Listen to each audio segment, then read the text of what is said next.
The alien ship came down through the clouds on a cold morning in November. It was the year 2247, and humanity had known about life beyond Earth for only 32 years. The ship was silver and shaped like a teardrop, and it landed in the middle of Geneva without making a sound. Ambassador Veltri stepped out of the ship. He was tall and thin, with a body like an insect and eyes that reflected light like broken glass. He had 4 arms and moved in a way that made humans uncomfortable to watch. Behind him walked guards, each carrying weapons that no human scientist could understand. Secretary General Maria Santos was waiting for him. She was a woman of 53 years with gray hair and dark eyes that had seen many difficult things. Beside her stood Admiral Kevin Brooks, a man with a scarred face and hands that never stopped moving. On her other side was Dr. Linda Powell, who had spent her entire life studying the few alien species that humanity had met. They walked together into the Great Hall of the United Nations. The building had been changed over the years to serve as Earth's center for talking with beings from other worlds. The walls were covered with screens and translators filled the air with soft sounds as they worked to turn alien words into human ones. Veltris did not wait for anyone to offer him a seat. He stood in the middle of the hall and activated a small device in his upper left hand. A hologram appeared in the air, showing stars and planets and numbers that scrolled by too fast to read. "The Hegemonic Council has been watching your species," Veltri said. His real voice was a series of clicks and hisses, but the translator turned it into flat, cold English. "You have reached the level of development that requires integration into the galactic community." Maria kept her face calm. She had practiced for this moment, though she had hoped it would never come. The traitors from the Valenthea species had warned her about the Council. They had warned her that the Council always came, sooner or later. "We are honored by the Council's attention," Maria said carefully. "What does integration mean for our people?" "It means tribute," Veltris replied. "All species under Council protection must contribute to the greater good of the galaxy. Your contribution has been calculated based on your population and resources." The hologram changed, showing Earth in the center with lines of numbers surrounding it. "You will give 30% of all minerals you dig from your planet each year. You will give 20% of all food you grow. And you will give 10,000 of your people each cycle to serve the Council in whatever way we decide." Admiral Brooks took a step forward, but Maria raised her hand to stop him. She could feel the anger coming off him like heat from a fire. "These terms seem very demanding," Maria said. "Is there room for discussion?" Veltris made a sound that might have been laughter. "There is no discussion. These terms have been accepted by 17,000 species across the galaxy. Those who refuse no longer exist as free peoples. Some were destroyed. Others were changed until they became willing." Dr. Powell spoke for the first time. Her voice was quiet but steady. "How long do we have to prepare?" "1 standard cycle. In your time measurement, this is approximately 4 of your months." Veltris turned off the hologram. "I suggest you use this time wisely. Prepare your tribute. Prepare your people for their new purpose. The Council does not enjoy having to take what should be given freely. And if we refuse..." Admiral Brooks asked. The words came out before Maria could stop him. Veltris turned his strange eyes toward the Admiral. For a long moment, he said nothing.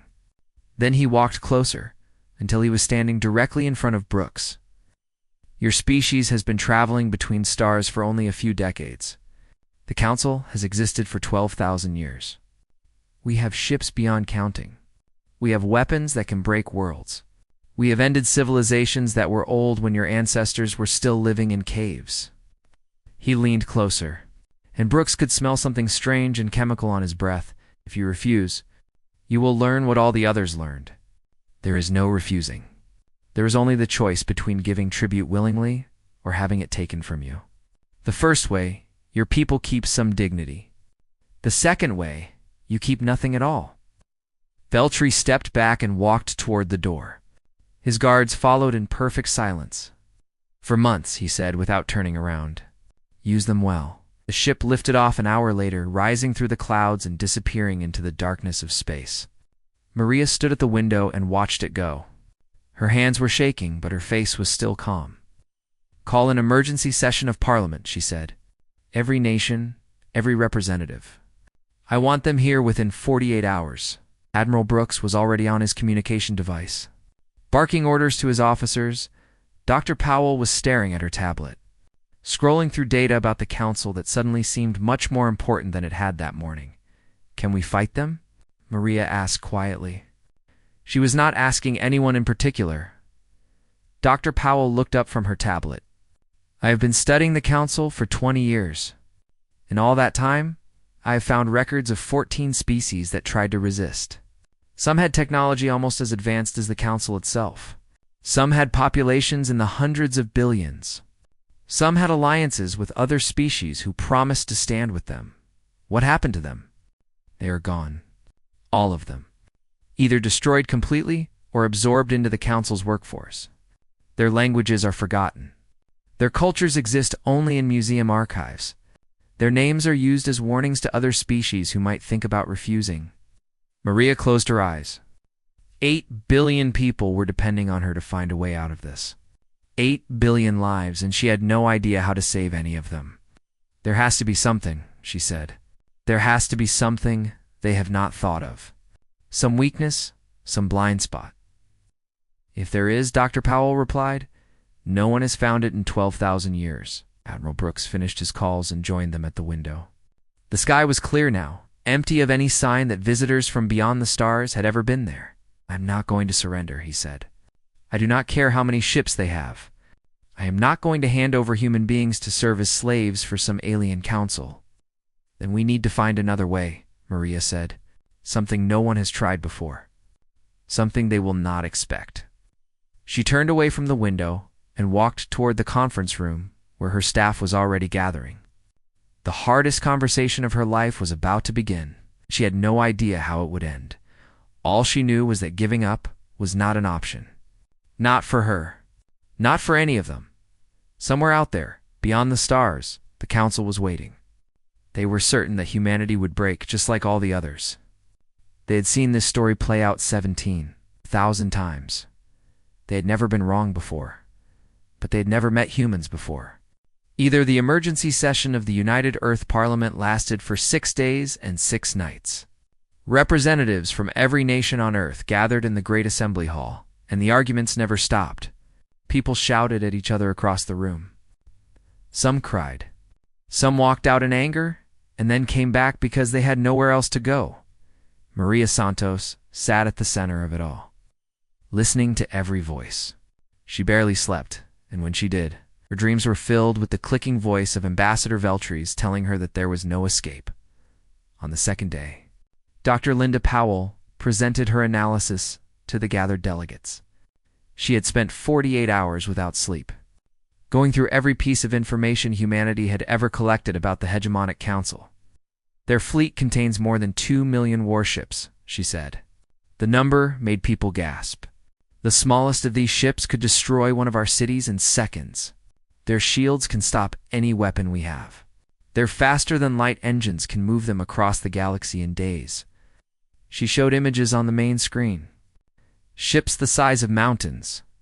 Weapons that could crack a planet in half. Armies of soldiers from dozens of species, all marching under the Council's banner. We cannot win a fight against them, she concluded. Our entire fleet could not scratch the paint on their smallest cruiser. This is not about courage or determination. This is about physics and mathematics. They are simply too powerful. Admiral Brooks stood up from his seat. His face was red with frustration. Our ancestors fought against impossible odds many times, he said. They faced enemies who had better weapons, more soldiers, stronger positions, and they won. Not always, but often enough. History is full of small forces defeating large ones through courage and clever thinking. This is different, Dr. Powell replied gently. This is not a battle between two human armies where a clever general can find an advantage. This is a battle between a child and a giant. The child cannot win, no matter how brave he is. The debate continued. Some delegates argued for surrender, saying that paying tribute was better than being destroyed. Others argued for building weapons in secret, hoping to find some technology that could close the gap. Still others suggested running away. Leaving Earth behind and hiding somewhere the Council could not find them, none of these plans seemed good enough. Surrender meant giving up everything that made humanity human. Secret weapons would take decades to develop, and the Council would surely notice. Running away was impossible because the Council controlled all of known space. On the fifth day, when everyone was exhausted and hope seemed lost, a young man asked to speak. His name was Danny Carter, and he worked in the Strategic Planning Division.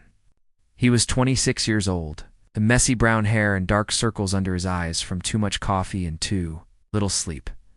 Most of the senior officials did not know who he was. Some were annoyed that such a junior person was interrupting important discussions. But Maria Santos nodded and told him to speak. Danny walked to the center of the room. His hands were shaking, and his voice cracked when he started talking. But as he continued, his words became stronger and clearer. "I have been studying the Council's history," he said. "I have read every record we have of species that refused to pay tribute.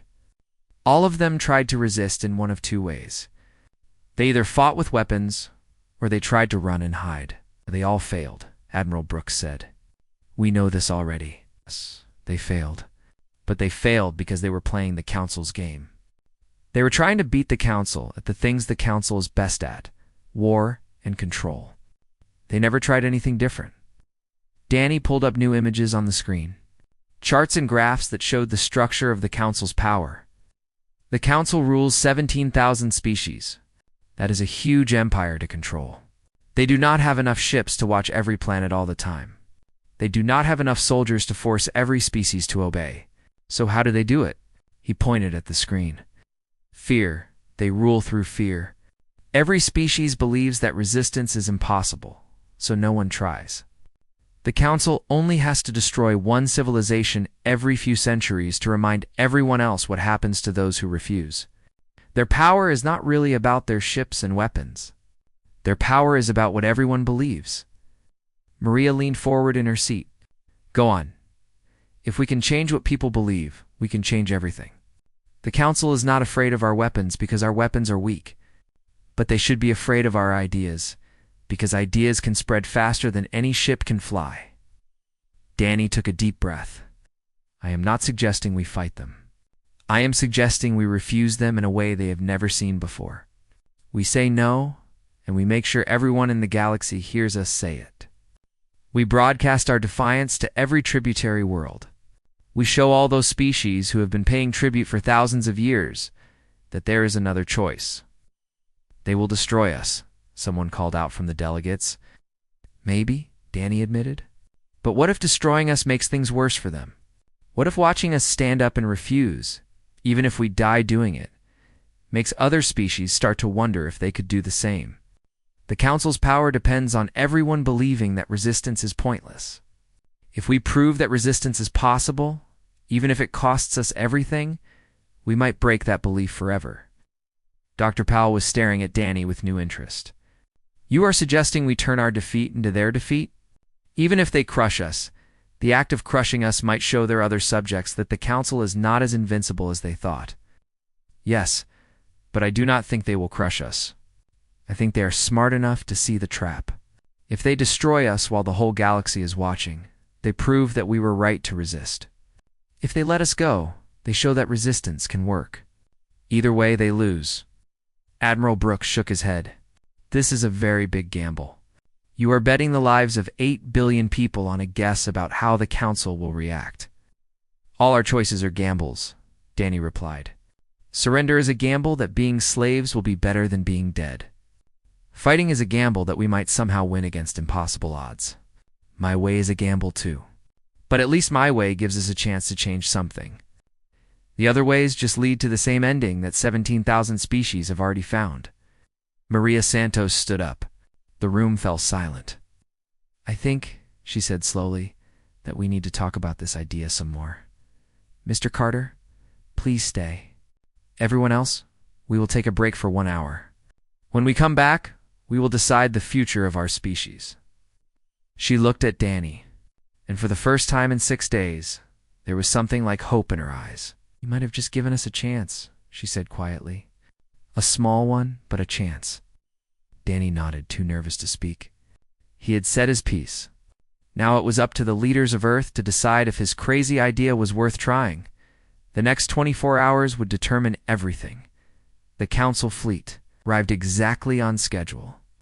300 warships appeared in the outer edges of Earth's solar system, their massive shapes blocking out the light of distant stars. Each ship was larger than any vessel humanity had ever built. Their weapons hummed with power that could turn cities to ash in seconds. High Commander Threll stood on the bridge of his flagship, looking at the small blue planet on his view screen. He was old even by the standards of his species, and he had done this many times before. 11 civilizations had been brought into compliance under his command. Some had fought and died. Others had surrendered and lived as servants. None had ever surprised him. His first officer, a creature with scales and yellow eyes, reported that the fleet was in position. "Begin standard approach," Threll ordered. "Broadcast the compliance demand on all frequencies.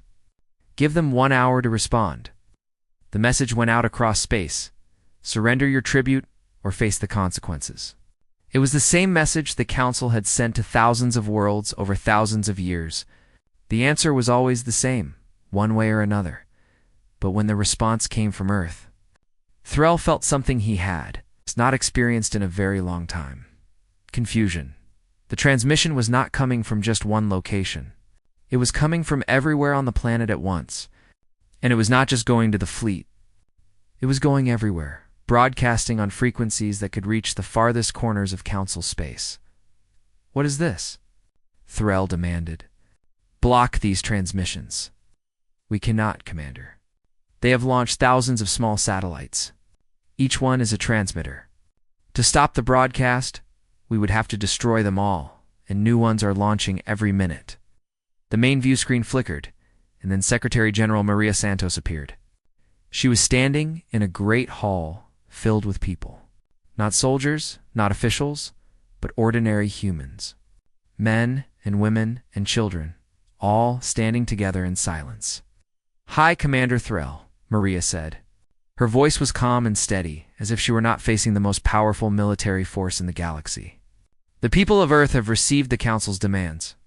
We have discussed them carefully, and we have decided to decline." Threll's mandibles clicked in what might have been disbelief. "You decline? You understand that this means we will take what we require by force?" "You may try," Maria replied. "But I think you will find the cost too high. You have nothing that can harm us." "That is true. But harm is not the only thing that matters." The image on the screen changed. Now it showed feeds from hundreds of cities across Earth. In every place, humans had gathered in public squares and streets. They were not carrying weapons. They were carrying signs and banners with messages written in dozens of languages. And every single person was holding a small recording device, pointing it at the sky. "We are not going to fight you," Maria continued. "We are going to show everyone who you really are. Every action you take against us will be seen by the 17,000 species who live under Council rule. They will see that you are not protectors. You are thieves. They will see that the tribute they pay is not given freely. It is taken by threat of death." Threll stared at the screen.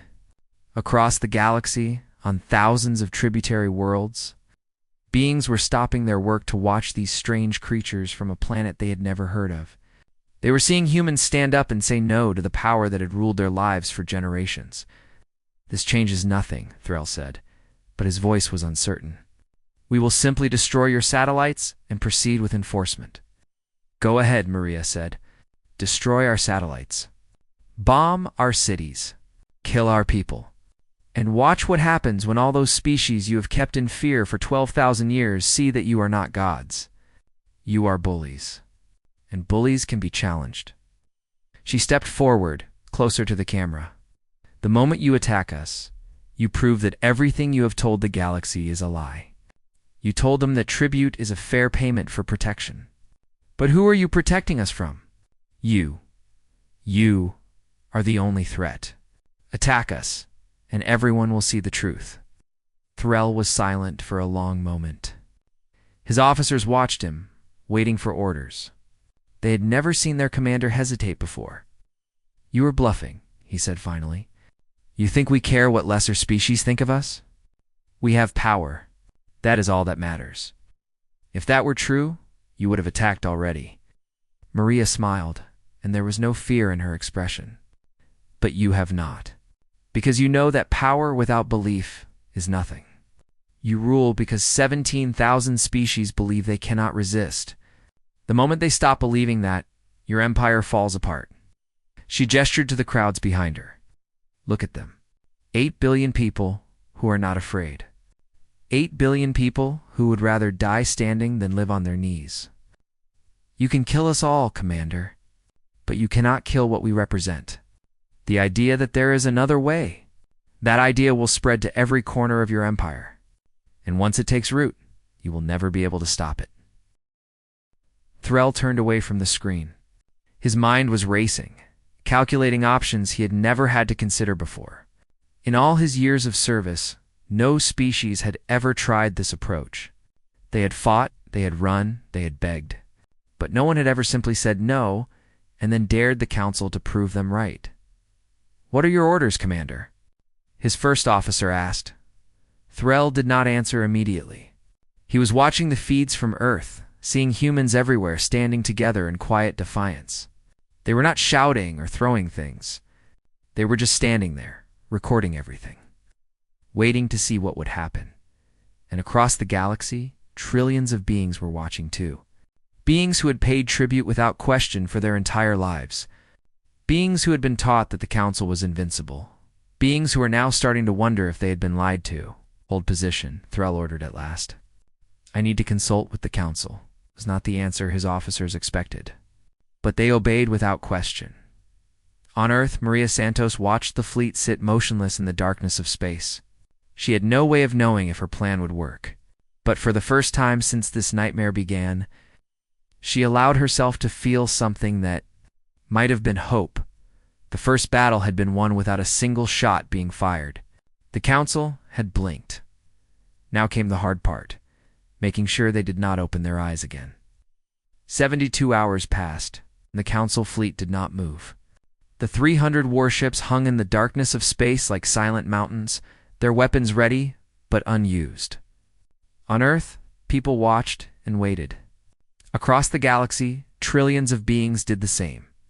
High Commander Threll had been in constant communication with the Council. The 7 elder species who ruled the hegemony had been arguing for 3 days straight. They could not agree on what to do. This had never happened before. For 12,000 years, the Council had spoken with one voice. Now that voice was silent. The broadcasts from Earth continued without stopping. Humans shared their stories with the galaxy. They talked about their history, about the times they had fought against tyrants and won. They talked about their beliefs, about freedom and dignity and the right of all beings to choose their own path. They talked about their fear, their hope, their determination to stand together no matter what happened. Admiral Kevin Brooks watched the situation from Earth's command center, a room filled with screens and officers tracking every movement of the alien fleet. He had spent his whole life preparing for war, and now he found himself in a battle where no weapons were being used. They are receiving messages, one of his officers reported. A lot of them. From all over Council space? What kind of messages? We cannot read most of them. But our translation teams say they are coming from tributary worlds. Thousands of planets are sending communications to the fleet. Some are questions. Some are ... encouragement. Brooks did not know if that was good or bad. He turned to Dr. Linda Powell, who was studying data on her tablet with intense focus. What does this mean? It means the plan is working, she said. The tributary species are paying attention. They have never seen anything like this before. A small, weak planet standing up to the Council and not being destroyed immediately. It is making them think. On the 3rd day, a smaller ship separated from the fleet and flew toward Earth alone. It was Ambassador Veltries, returning with a message from the Council. He landed in Geneva and walked into the same hall where he had delivered his demands 4 months earlier. But this time, everything was different. The hall was not empty. It was filled with people. Representatives from every nation, ordinary citizens, soldiers in uniform, children holding their parents' hands. Every face was turned toward the alien ambassador. And every person held a recording device that was broadcasting to the stars. Maria Santos stood in the center. "It's waiting for him, Ambassador," she said. "I see you have returned." Veltries looked around the room. His compound eyes moved slowly, taking in every detail. There was something different about him now. The arrogance he had shown before was still there, but it was mixed with something else. Something that looked almost like doubt. "The Council has considered your unusual response," he said. "We are prepared to discuss alternatives." Ouch. Murmur went through the crowd. Some people gasped. Others whispered to each other in disbelief. For the first time in recorded history, the hegemonic council was offering to negotiate with a species that had refused tribute. Maria did not show any emotion on her face. She had prepared for this moment, hoping it would come but not daring to believe it. "What kind of alternatives does the council have in mind?" "A reduced tribute schedule," Veltri said. 15% of minerals instead of 30, 10% of agricultural output instead of 20, and no personnel transfers for the first 50 years to allow your species time to adjust. It was a significant concession. Before all this had started, such terms would have seemed generous. But Maria shook her head. "That is not acceptable." Veltris's mandibles clicked sharply. "You are in no position to refuse. Our fleet could still destroy you. The Council is showing mercy by making this offer." "Your fleet has been sitting in our solar system for 3 days without doing anything," Maria replied. "If you could attack without consequences, you would have done it already. The fact that you are here talking to me instead of bombing our cities tells me that you need our cooperation. You need us to agree, not to be forced." She stepped closer to the ambassador, and the recording devices followed her every movement. "Here are our terms. We will not pay tribute. Not 15%, not 5%, not 1%.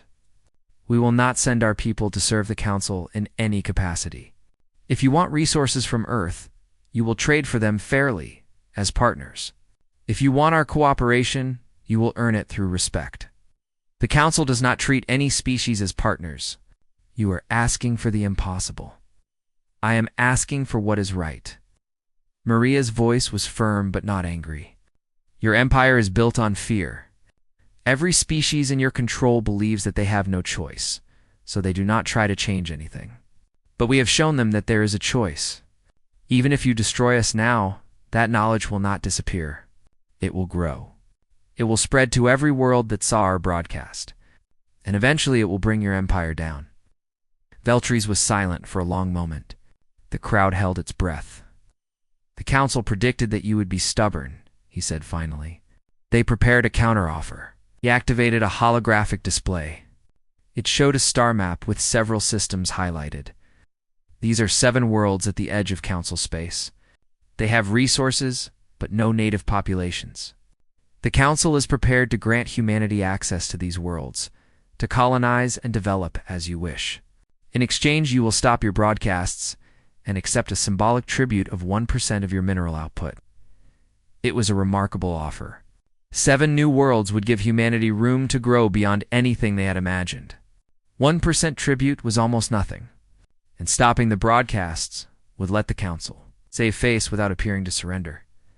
Maria looked at the map for a long time. She could feel the weight of billions of lives pressing down on her. The easy choice was to accept. Take the deal, secure humanity's future, it's God, and hope that the example they had set would be enough to inspire others. But she knew that accepting would also send a message. It would tell the galaxy that resistance could be bought off, that the Council could always find a price that would make rebels back down. She turned to face the crowd behind her. She looked at their faces, young and old, scared and hopeful. "What do you want me to do?" she asked them. "This is not my decision alone. It belongs to all of us." For a moment, no one spoke. Then a young woman near the front raised her hand. She was maybe 19 or 20, with dark hair and serious eyes. "My name is Sophie Grant," she said, "and I think we should refuse." "Why?" Maria asked. "Because if we accept, we are still under their control. They are giving us something to make us stop, But what happens the next time they want something? They will threaten us again, and we will have to decide again. The only way to be free is to never accept their terms at all. Person after person said the same thing. They had come too far to compromise now. They had shown the galaxy what was possible. They could not take it back. Maria turned back to Veltries. The ambassador's eyes reflected the lights of the recording devices like 1,000 tiny stars. "You have your answer," she said. "We refuse." Veltries stood motionless for several seconds. Then, without another word, he turned and walked out of the hall. His ship lifted off an hour later and returned to the fleet. The Council had offered everything they could offer. Humanity had said no. Now there was nothing to do. Wait and see what happened next. The Council fleet withdrew from Earth's solar system 6 months after its arrival. No weapons had been fired. No cities had been destroyed. No tribute had been collected. For the first time in 12,000 years, the hegemonic council had faced a species that refused them and had chosen to walk away. The official announcement, sent to all tributary worlds through council communication channels, claimed that humanity had been granted a temporary exemption for further study. It was a weak explanation, and everyone knew it. The broadcast from Earth had been seen by too many beings on too many worlds.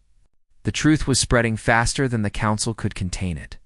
Secretary General Maria Santos stood at the window of her office in Geneva and watched the sun set behind the mountains.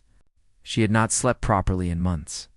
Every day brought new challenges, new decisions, new problems that no human leader had ever faced before. But tonight, for the first time in a very long time, she felt something like peace. Dr. Linda Powell entered the room with a tablet in her hands. She looked tired too, but there was excitement in her eyes. "We are receiving messages from 3 tributary species," she said. "They are asking for information about our approach. They want to know how we did it. What should we tell them? The truth. That we stood together, refused to be afraid, and showed the galaxy that the Council can be defied." Maria nodded slowly. "And what about the Council? Will they try again? Maybe. But every day that passes makes it harder for them. Right now, there are debates happening on worlds across their empire. Species that have been paying tribute without question for thousands of years are starting to ask why. The Council cannot fight everyone at once, and they cannot stop the questions from spreading." Over the next year, the galaxy began to change in ways that no one had predicted. 3 species formally requested the same exemption that humanity had received. The Council refused, but the requests kept coming. Within 5 years, 37 species had made similar demands. Some were granted exemptions to keep the peace. Others were threatened with force. But the threats rang hollow now that everyone had seen the Council back down once. The great empire that had ruled known space for 12,000 years was not falling apart, not yet. But cracks were appearing in its foundation. The belief that it held everything together, the absolute certainty that the Council was invincible, had been shattered by a small blue planet that had simply refused to be. Afraid, Danny Carter watched these changes. From his new office at the Earth Diplomatic Corps, he had been promoted several times since his proposal in the assembly hall, but he still felt like the same nervous young man who had barely been allowed to speak. The galaxy was transforming, and somehow he had helped start it. Admiral Kevin Brooks came to visit him one afternoon.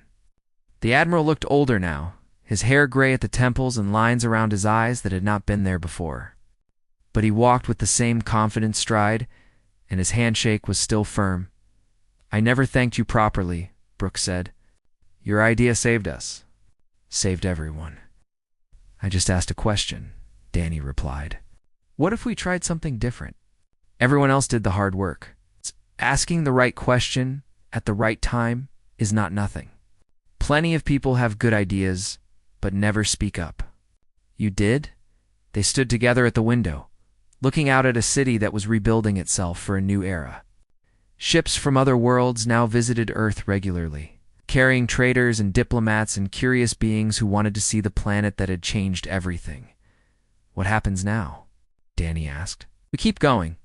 We build alliances with the species that are breaking away from council control. We help them find their courage the way we found ours. And we prepare for the day when the council finally decides to push back. Do you think they will? Brooks considered the question carefully. The council has existed for 12,000 years. They will not just disappear. But they are weaker now than they have ever been, and getting weaker every day. By the time they are ready to fight, there might be nothing left worth fighting for. 3 years later, Maria Santos became the first human to address the Galactic Assembly. It was a body that had previously excluded all tributary species, but times had changed. She stood before representatives of hundreds of worlds and spoke about a new way of organizing galactic civilization. Ow. We did not defeat the council, she said, her words being translated into 10,000 languages. We simply refused to accept that their way was the only way. We discovered something important. Empires that rule through fear are never as strong as they appear. The moment their subjects stop being afraid, the empire begins to end. She paused and looked around the vast chamber. Beings of every shape and size were watching her, many of them seeing a human in person for the first time. I offer you partnership, not domination. Trade, not tribute. Cooperation, not control. We ask nothing from you except the same respect we give to you. Together, we can build something better than what came before. Together, we can create a galaxy where every species is free to find its own path. The response was not immediate. Change never comes quickly to those who have known only one way of life for thousands of years. But slowly, carefully, new alliances began to form. Species that had been isolated and afraid started talking to each other. Ideas moved between worlds at the speed of light, carrying hope to places that had almost forgotten what hope felt like, back on Earth. Sophie Grant, the young woman who had spoken up in the assembly hall, was now working at the new Galactic Relations Center. She spent her days talking with beings from distant stars, helping them understand what humanity had done and how they could do the same. You are the ones who started all this, a visiting ambassador told her one day. You changed everything. Sophie shook her head. We just reminded everyone of something they already knew. That no one has the right to rule you without your consent. That fear is not the same as respect. That standing up for yourself is never wrong, even when it seems impossible. Those are simple ideas. The best ones usually are. The ambassador looked out at the city beyond the window, at the humans going about their daily lives under a sky that was no longer empty. Will the council ever truly go away? I do not know, Sophie admitted. Maybe they will reform and become something better. Maybe they will fade into history. Maybe they will fight back someday and we will have to face them again. But whatever happens, we proved something that can never be unproven. We showed the galaxy that there is always a choice. That is enough. The ambassador considered this for a long moment. Yes. Said finally, that is enough. Outside. The sun was rising on a new day. Across the galaxy, beings everywhere were waking up to the same light, feeling the same warmth, dreaming the same dreams of freedom and possibility. The council had demanded tribute from humanity. The response had shocked the galaxy, and nothing would ever be the same again.